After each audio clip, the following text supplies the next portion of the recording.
إن الحمد لله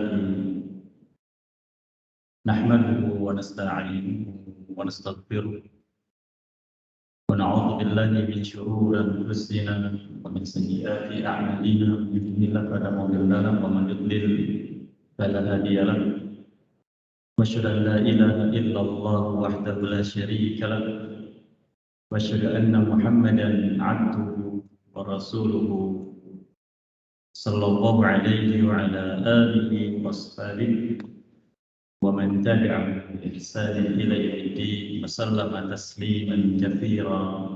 Amma ba'd. Hadirin jamaah salat maghrib yang berbahagia, semoga senantiasa dalam lindungan Allah dan limpahan rahmatnya. Alhamdulillah pada kesempatan malam ini kita kembali mendapatkan kemudahan untuk bisa melangkahkan kaki menuju masjid yang mulia ini, untuk bisa melaksanakan kewajiban kita sebagai hamba Allah.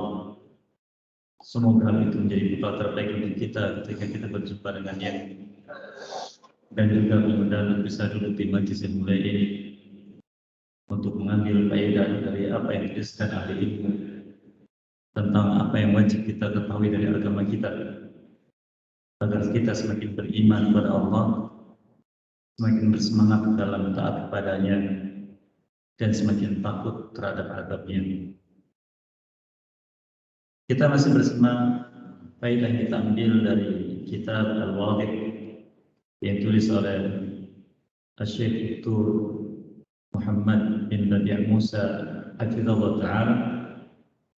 Dan di majlis terakhir kita sudah selesai tentang penjelasan dari bab wudu. Dan pada majlis ini insyaAllah sebelum kita masuk ke bab berikutnya, yaitu babul ghusli, bab tentang masalah mandi, kita akan ambil faedah tentang keutamaan dari bersuci, khususnya wudu. Karena tidaklah Allah Azza wa Jalla menyuruh kita untuk bersuci, demikian juga dengan Nabi SAW, melainkan ada faedah, ada keutamaan yang akan Allah berikan kepada para pelakunya. Dan pada majelis ini insya Allah kita akan ambil singkat keutamaan-keutamaan tersebut sebagaimana yang diisyaratkan oleh Allah sendiri Jalla wa'ala dalam kitabnya, oleh Nabi kita Sallallahu Alaihi Wasallam. Dan dengan mengetahui keutamaan dari amal-amal yang kita kerjakan, maka ini akan memberikan motivasi untuk kita semakin bersemangat dalam beramal tersebut. Keutamaan yang pertama adalah bahwa wudu secara khusus dan bersuci secara umum adalah mukaffiratun lidzunubi kulli, itu sebagai penghapus dosa semuanya, baik dosa besarnya atau dosa kecilnya secara umum. Walaupun sebagian ulama berpendapat bahwa dosa besar harus disertai dengan taubat. Setiap anggota tubuh manusia pasti melakukan dosa, dari mulai yang ada di kepala, mata, telinga, lisan, termasuk kedua tangan, kedua kaki, dan seluruh tubuh melakukan dosa. Dan semuanya akan bersaksi akan perbuatan yang dilakukan manusia. Nabi kita bersabda SAW, Inna Allah kataba min ibni Adam nasibahu minaz-zina la mahalata lahu. Sesungguhnya Allah telah menetapkan untuk setiap anak Adam bagian dosanya dari perbuatan zina yang dia tidak bisa menghindar. Artinya masing-masing kita ada bagian dari dosa perbuatan zina. Lalu belum merinci, wal ainu zinaha an-nadhar, mata zinanya melihat yang haram, kemudian telinga mendengar yang haram, lisan bicara yang haram, lalu dirinci sampai tangan dan kaki, kemudian dikatakan wa sadaqathu al-farj, lalu zina itu terjadi atau tidak tergantung dari kemaluannya. Bila kemaluannya dibiarkan sampai singgah kepada yang halal, maka zina.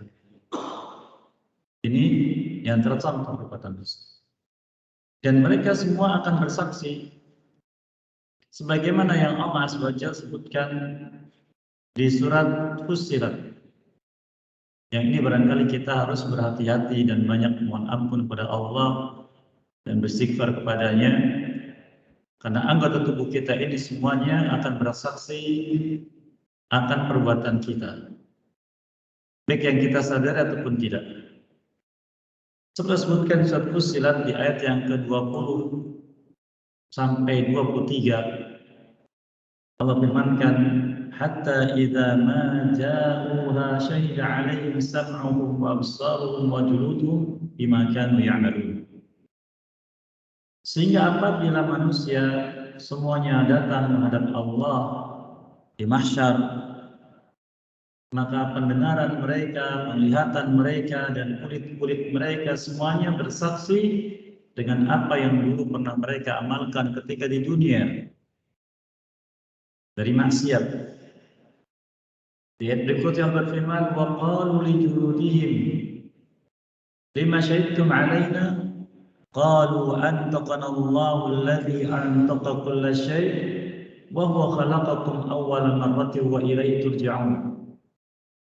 Mereka berkata, siapa mereka? Kita yang punya anggota tubuh ini. Berkata kepada kulit, Allah tidak katakan berkata pada mata, pada telinga, tidak, tapi pada kulit, mencakup semuanya. Karena di mata ada kulit, di telinga ada kulit. Allah katakan mereka berkata pada kulit-kulit mereka, kenapa kalian mau bersaksi untuk menyudutkan kita sendiri? Maka kulit menjawab, kata Allah, yang membuat kami semua bicara adalah Allah. Zat yang telah menjadikan segala sesuatu bisa bicara, dan dialah yang menciptakan kalian pertama kali, dan kepadanya lah kalian semua akan kembali. Maka apa kata Allah? Ini nasihat dari Allah SWT kita semua, petunjuk. Yang sementara ini mungkin kita rasakan tapi kita tidak menyadari. Apa kata Allah? Wa ma kuntum tastatiruna ay yashhada 'alaikum sam'ukum wala absarukum wala juludukum walakin dhanantum anna Allah la ya'lamu katsiran mimma ta'malun.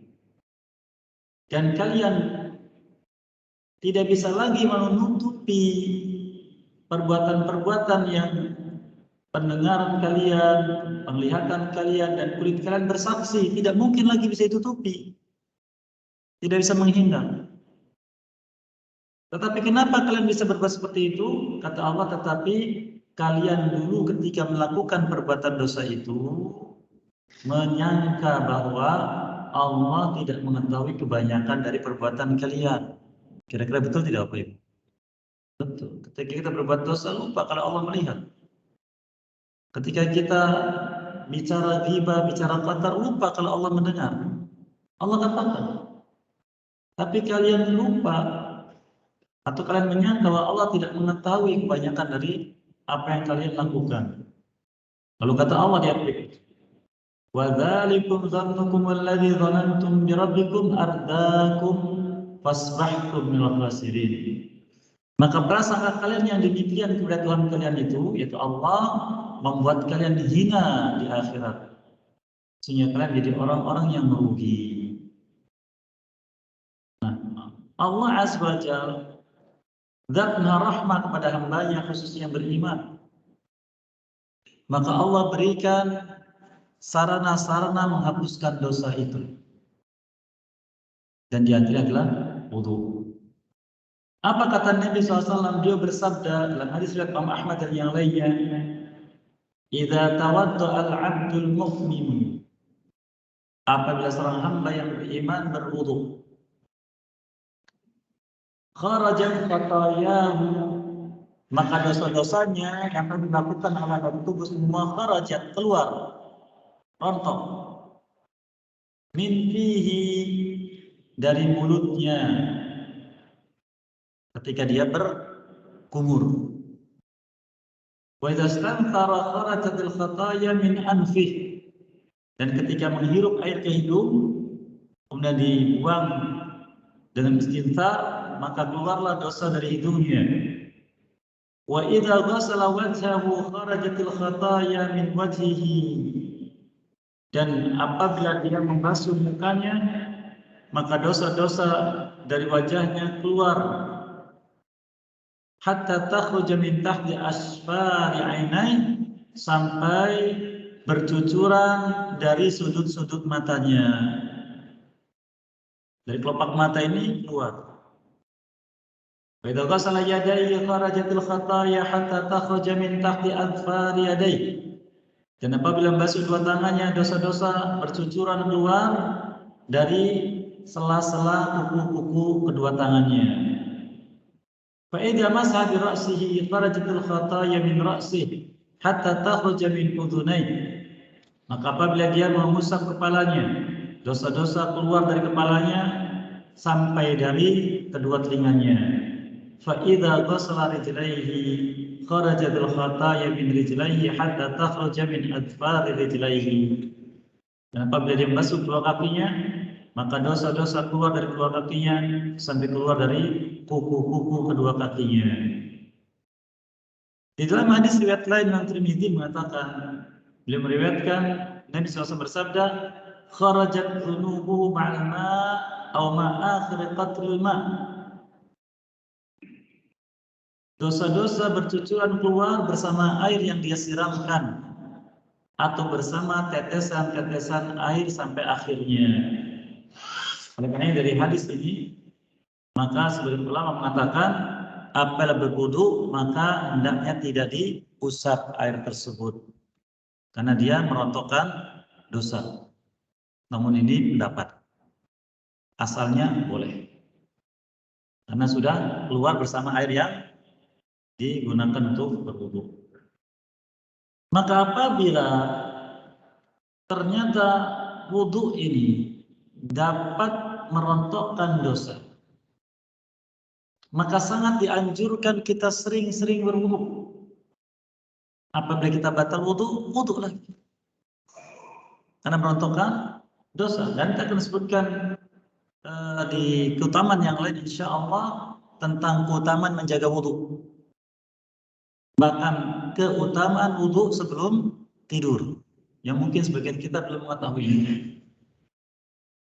Ini yang pertama.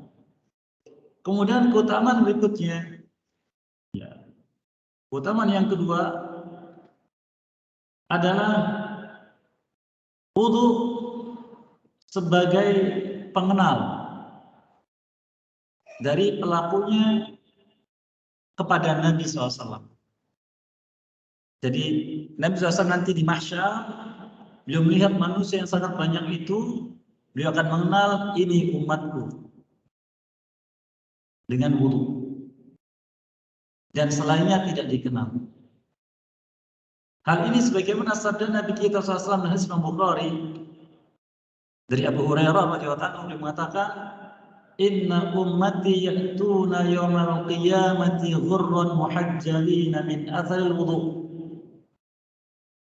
Sesungguhnya umatku akan datang pada hari kiamat ghurran muhajjalin, yaitu bercahaya kemilau tubuhnya dari bekas wudunya.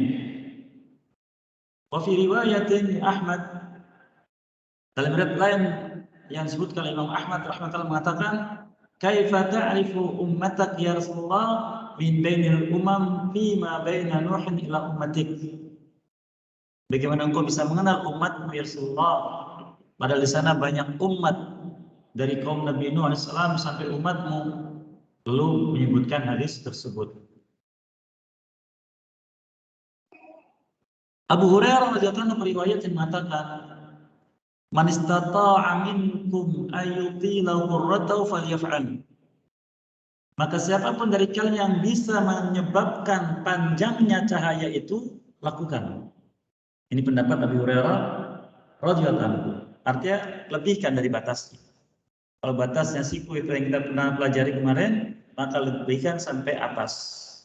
Kalau kaki lebihkan sampai atas. Ini pendapat Abu Hurairah radhiyallahu taala anhu. Kemudian keutamaan yang ketiga,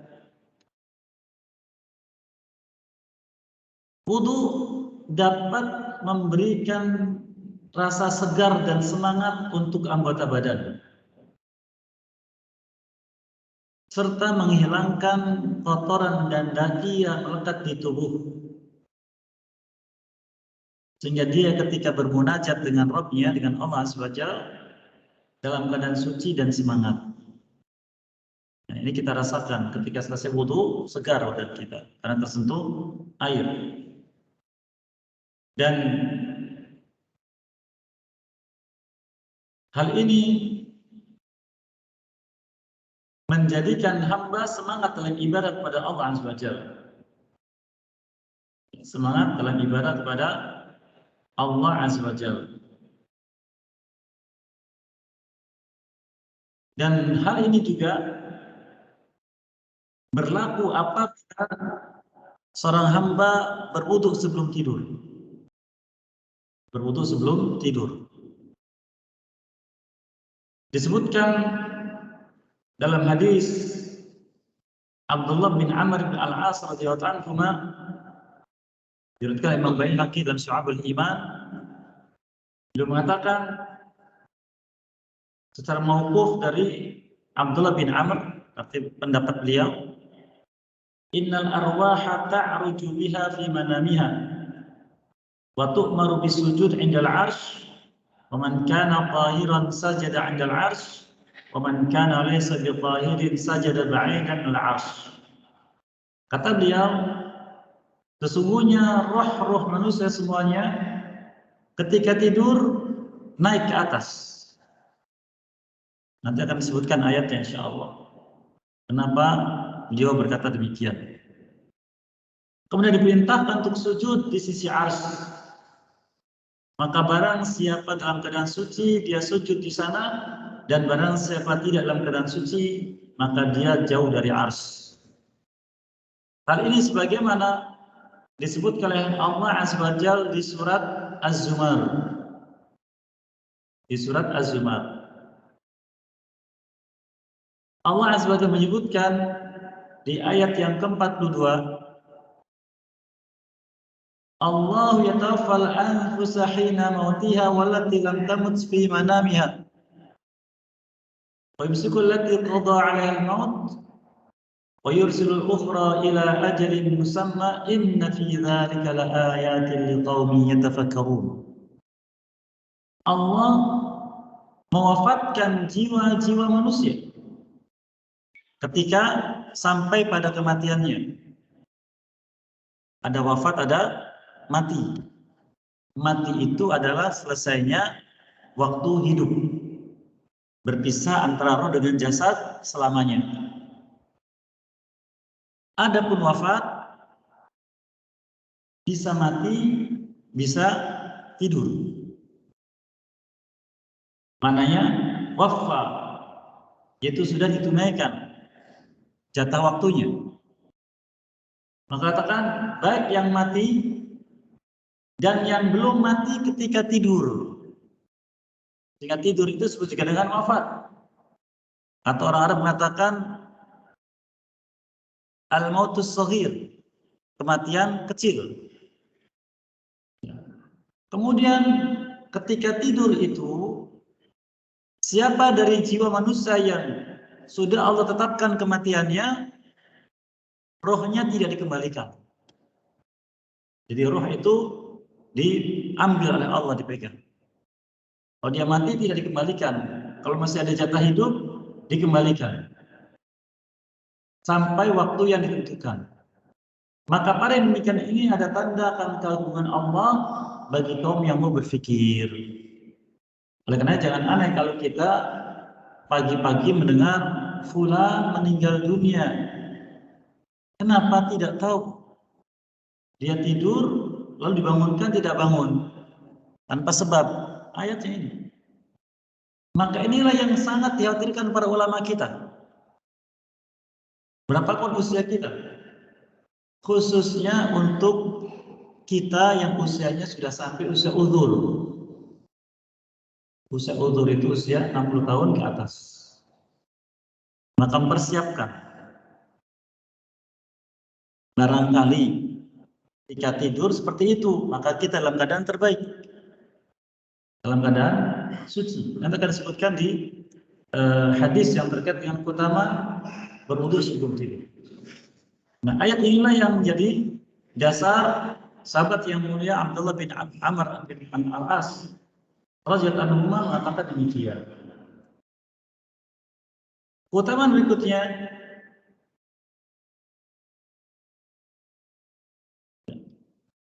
keutamaan bagi orang yang wudu sebelum tidur. Nabi kita SAW menyebutkan tentang keutamaan ini,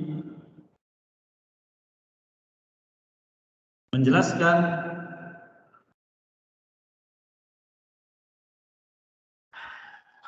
bahwa apabila seorang hamba berwudu sebelum tidurnya, kita bacakan hadisnya. Ya.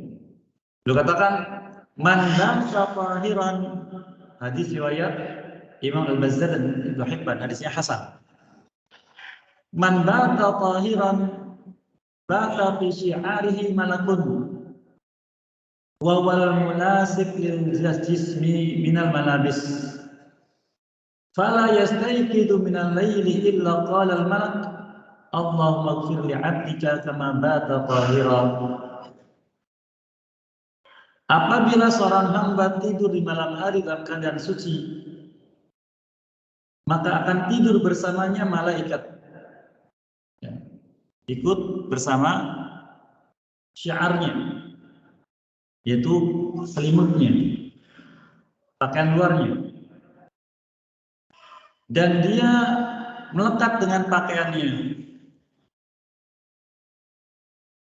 dan tidaklah dia bangun di malam hari melainkan malaikat berdoa, Allahumma ighfir li 'abdika kama bata tahira, ya Allah ampunilah hambamu ini sebagaimana dia tidur dalam keadaan suci. Jadi disertai malaikat, didoakan oleh malaikat. Hadis ini menunjukkan bahwa apabila seorang hamba tidur dalam keadaan suci akan mendapatkan ketiga keutamaan. Yang pertama, malaikat menyertainya dalam tidurnya. Maka apabila malaikat menyertainya, syaitan tidak akan bisa mengganggu. Malaikat mendoakannya ampunan untuknya. Dan bila dia mati, mati dalam keadaan suci. Dan itulah kematian terbaik. Seperti disebutkan di surat Az-Zumar.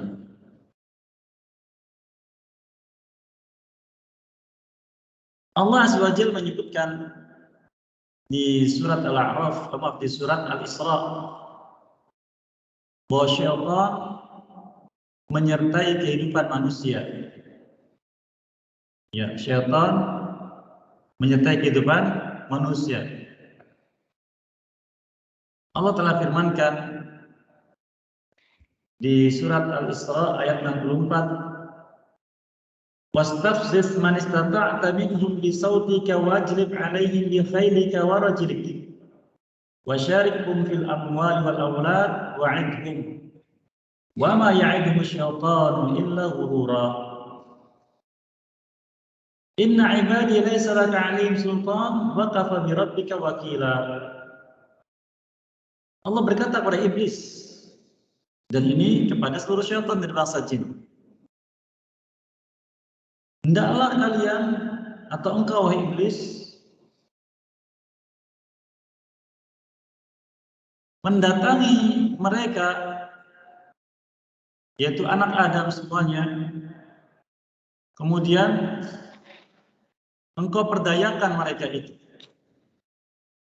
siapapun yang kau mampu dari mereka untuk engkau lakukan itu, baik dengan suaramu, itu segala suara yang melalaikan dari zikir pada Allah, dari baca Quran, dan kuasai mereka, kalahkan mereka baik dengan pasukanmu yang berkuda atau berjalan kaki, dan ikut sertalah bersama mereka dalam penggunaan harta dan dalam anak-anak, dan berikan janji pada mereka.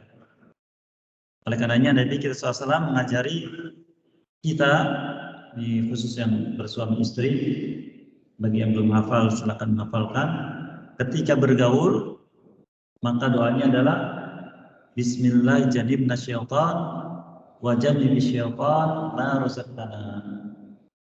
Dengan nama Allah aku melakukan perbuatan ini, semoga Allah memberikan pertolongan dan berkahnya. Ya Allah, jauhkan syaitan dari kami ini, dalam perbuatan kami ini, dan jauhkan syaitan dari apa yang Kau rizkikan pada kami, yaitu anak-anak. Nah, ini bentuk pertolongan Nabi SAW, minta pertolongan kepada Allah Azza wa Jalla dalam menjelaskan makna ayat ini.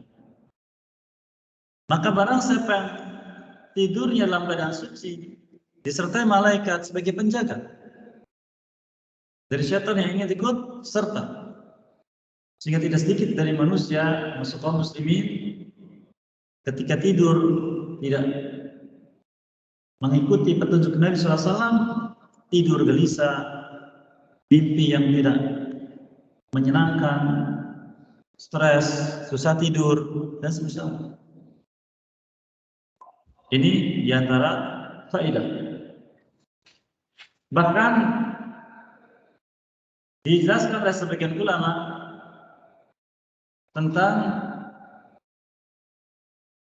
orang yang tidur dalam keadaan junub.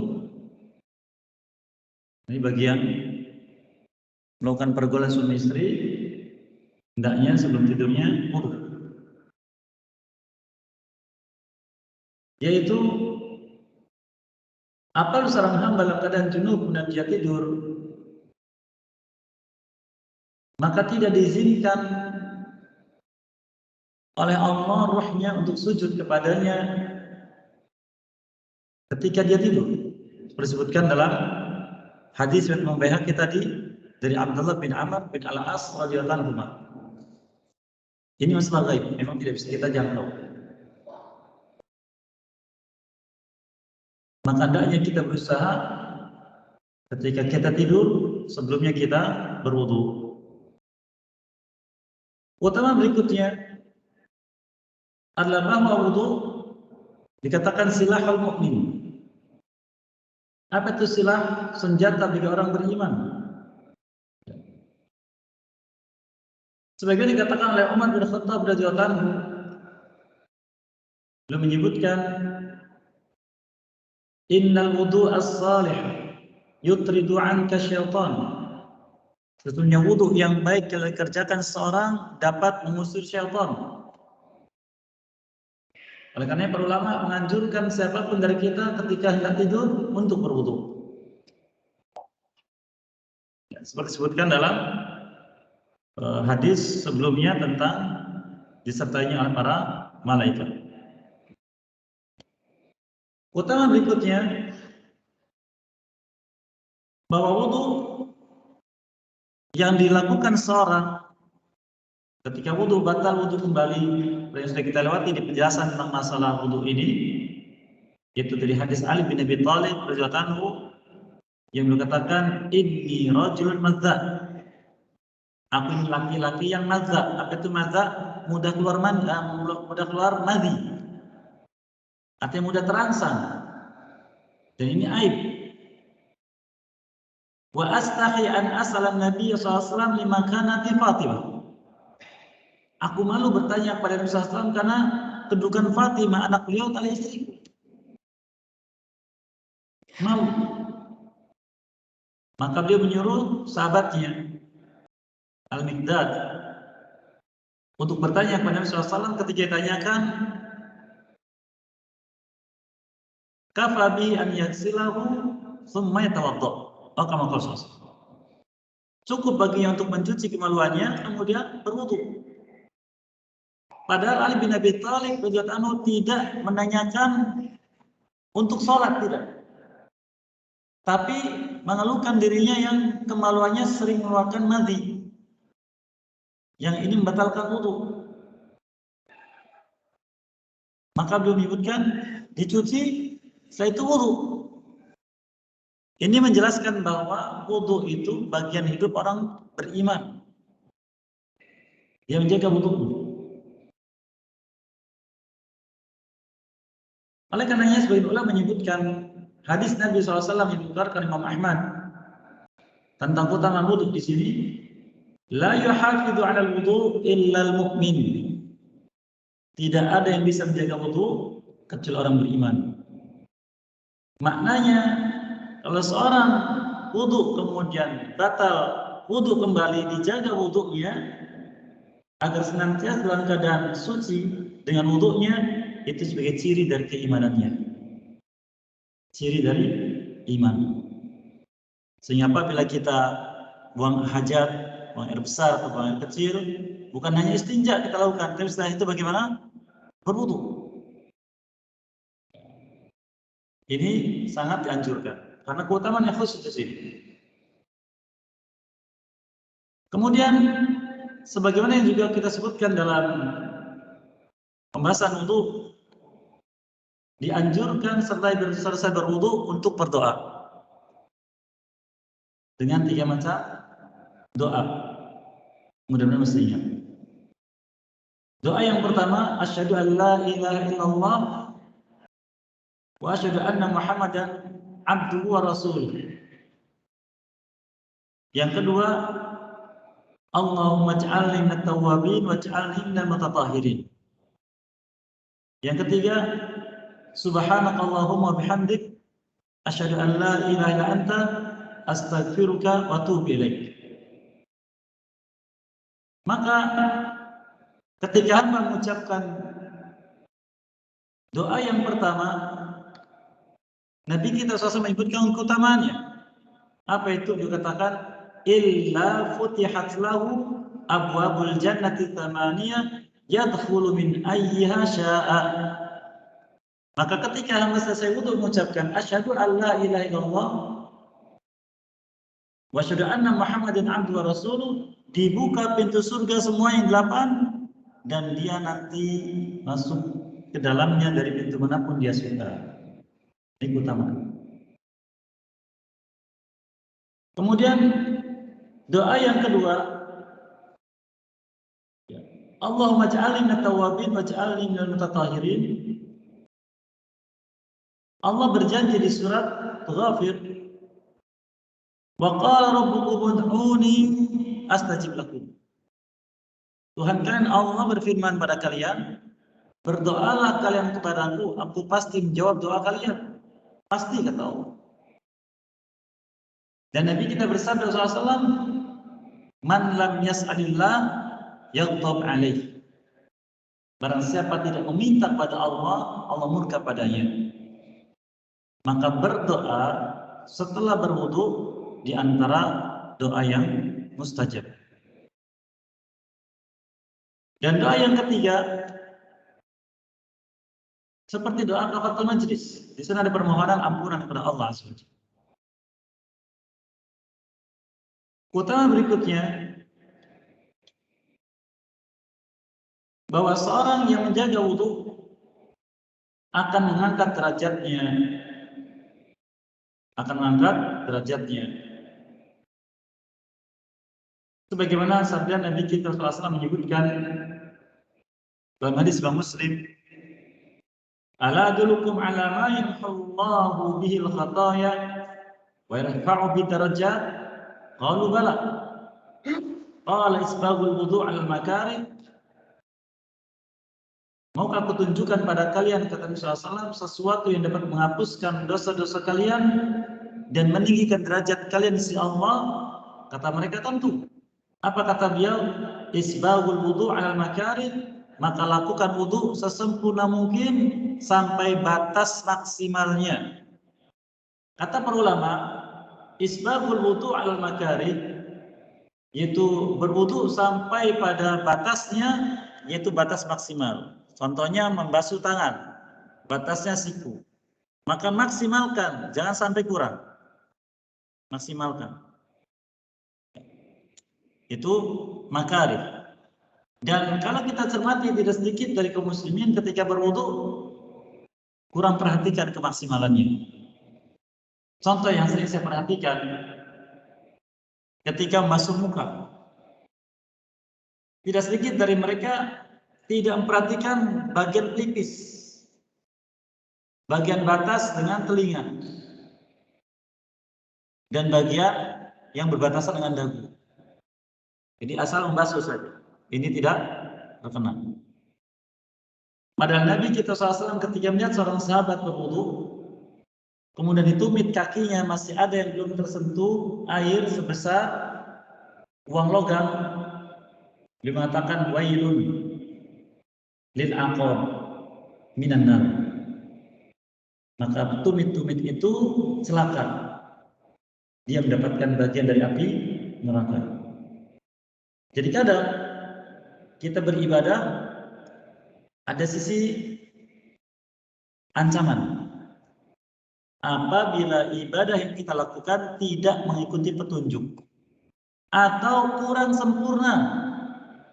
Contohnya hadis tadi tentang tumit yang belum basah. Termasuk juga sholat. Kadang sebagian kita merasa sholat, tapi ternyata syariat mencelanya. Kalau mencela bukan hanya tidak berpahala, tapi juga berdosa. Apa contohnya? Ketika seorang sholatnya riya, ingin dipandang manusia dan dipuji, atau mengerjakannya di akhir waktu. Allah firmankan di surat Al-Ma'un, fawailun lil musallin. Maka kecelakaan bagi orang yang sholat. Katakan bagi yang sholat. Mengapa? Alladzina hum an shalatihim sahun. Itu mereka orang-orang yang sholat lalai dari sholatnya. Lalai dari sholat kata para ulama mengakhirkan waktunya. Alladzina hum yura'un, mereka orang-orang yang sholatnya juga riya. Ini perlu kita waspadai sebagai tambahan faedah. Jadi dengan berwudu maka Allah mengangkat derajat dari hamba tersebut. Keutamaan berikutnya yang ke-9, berwudu di rumah. Nah, ini kekhususan, wudu di rumah.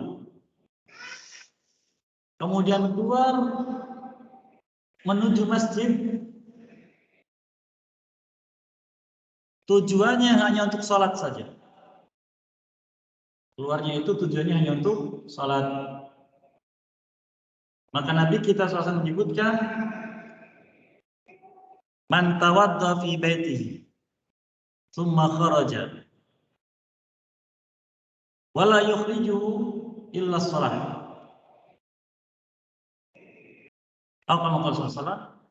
Tidak seorang berwudu di rumah kemudian dia keluar di rumahnya, tidak ada yang menyebabkan dia keluar melainkan sholat saja. Maka kaki kanannya mencatatkan pahala, kaki kirinya menghapuskan dosa, dan selama dia duduk di masjid menunggu sholat dicatat dengan pahala melaksanakan sholat. Contohnya sekarang kita datang ke masjid ini, wudunya di rumah. Maka perjalanan kaki kita dari pintu rumah kita menuju masjid ini, yang kanan mencatatkan pahala, yang kiri menghapuskan dosa. Lalu kita sholat tahiyatul masjid, duduknya kita setelah sholat tahiyatul masjid dicatat pahala sholat. Dan kita sholat berjamaah, selesai sholat zikir, sholat sunnah, lalu duduk seperti sekarang menunggu saat isya, itu dicatat pahala sholat juga. Lalu mengatakan man tadhara sholat, dicatat pahala sholat selama dia menunggu sholat berikutnya. Keutamaan yang besar, keutamaan yang besar, sehingga kita bersemangat untuk berwudu di rumah. Keutamaan berikutnya, berwudu di rumah juga disebutkan dalam hadis Imam Tabrani. Kalau tadi muttafaqun alaih, man tawadda fi baitihi fa ahsana al-wudu. thumma atal masjida fawazairun lillah wa haqqan 'alal mazuri an yukrima zair. Barang siapa berwudu di rumahnya dengan sebaik mungkin wudunya, kemudian dia datang menuju masjid, maka dia dianggap oleh Allah sebagai orang yang menziarahi Allah, dan menjadi keharusan bagi yang diziarahi untuk memuliakannya. Jadi dimuliakan oleh Allah. Bagaimana beliau dimuliakan? Hanya Allah yang tahu caranya. Dalam hadis Imam Muslim disebutkan, man tawadda'a kada ghufira lahu ma taqaddama min dhanbi wa kanat salatu wa masyuhu dal masjid nafilah. Barang siapa berwudu seperti ini yang sudah kita pelajari kemarin, maka dosanya lalu akan diampuni dan sholatnya serta berjalannya menuju masjid dianggap sebagai pahala sunnah, pahala ibadah sunnah terkait dengan yang kita lakukan. Keutamaan terakhir yang bisa disebutkan pada majlis yang mulia ini, dan semoga kita dimudahkan untuk bisa mendapatkan keutamaan tersebut, yaitu bahwa dengan bersuci mendapatkan kecintaan dari Allah. Mendapatkan kecintaan dari Allah. Jadi Allah mencintai kita. Allah firmankan di surat Al-Baqarah ya, tentang masalah ini. Innallaha yuhibbut tawwabin wa yuhibbul mutatahhirin. Sesungguhnya Allah mencintai hamba-hambanya yang suka bertobat dan hamba-hambanya yang menjaga kesucian. Di surat Al-Baqarah ayat 222.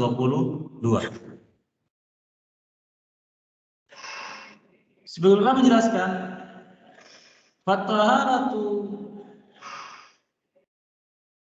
taharatu zahir wal batin. Kesucian dimaksudkan dalam ayat ini mencakup dua macam kesucian, yaitu dua macam bersuci. Yang pertama, taharatul batin, bersuci dari batin, yaitu dengan taubat dari segala macam bentuk kesyirikan dan kemaksiatan. Dan yang kedua, taharatul zahir, bersuci secara lahir, yaitu badan kita, minal hadas, dari hadas-hadas yang menghinggapi kita.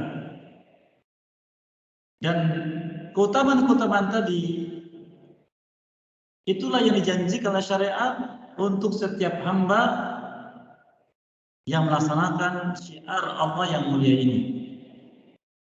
Dan kita apabila mendapatkan keutamaan amal khususnya yang menjadi sebab diampuninya dosa kita dan sebagai sebab masukkan surga, Allah memerintahkan kita melakukannya dengan bersegera. Seperti yang firmankan di surat Ali-Imran ayat 133, Allah berfirman, "Wasari'u ila maghfiratin min rabbikum wa jannatin 'arduha as-samawati wal ard u'iddat lil muttaqin." Bersegera kalian untuk melakukan amal yang dengan itu dosa-dosa kalian diampuni oleh Tuhan kalian Allah, dan bersegera juga untuk mendapatkan surganya yang luasnya seluas langit dan bumi, yang dipersiapkan bagi orang-orang yang bertakwa. Demikian sedikit tambahan faedah terkait dengan keutamaan wudu secara khusus dan bersuci secara umum. Apa yang diberkahi dan mudahkan untuk kita mengamalkannya, dan apa yang keliru bisa dimaafkan dan diampuni dosa sekalian. Barangkali ada yang ingin menyampaikan sesuatu, maka dipersilakan, masih ada waktu beberapa saat. Silakan Pak. Silakan Pak.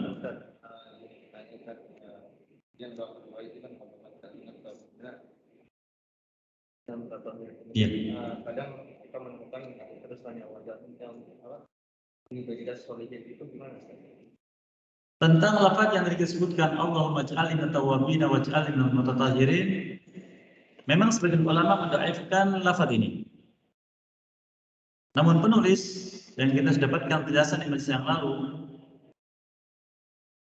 merujuk kepada apa yang dijelaskan oleh Syalbani rahimahullah, maka riwayat-riwayat yang ada ini mengangkat derajatnya kepada derajat yang hasan. Artinya bisa diamalkan. Adapun tambahan ya, tentang apa tadi? Tentang Allahumma ja'alni minat tawwabin wa ja'alni minat mutahhirin, kemudian waj'alni min ibadika sholihin. Saya tidak mengetahui tentang tambahan itu. Memang ada menyebutkan tapi beberapa tidak disebutkan. Demikian. Satu lagi Mas.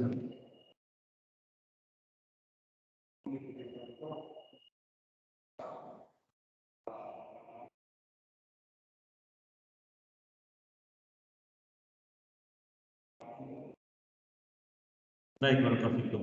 Allah menyebutkan wamsahu biru'usikum, dan usaplah kepala-kepala kalian. Nabi kita menyebutkan wal udhuna minar ra'si. Telinga itu bagian dari kepala. Maka beliau sebutkan dalam hadis Utsman bin Affan radhiyallahu anhu, dan kata para ulama hadis Utsman hadis terbaik dalam sifat wudu.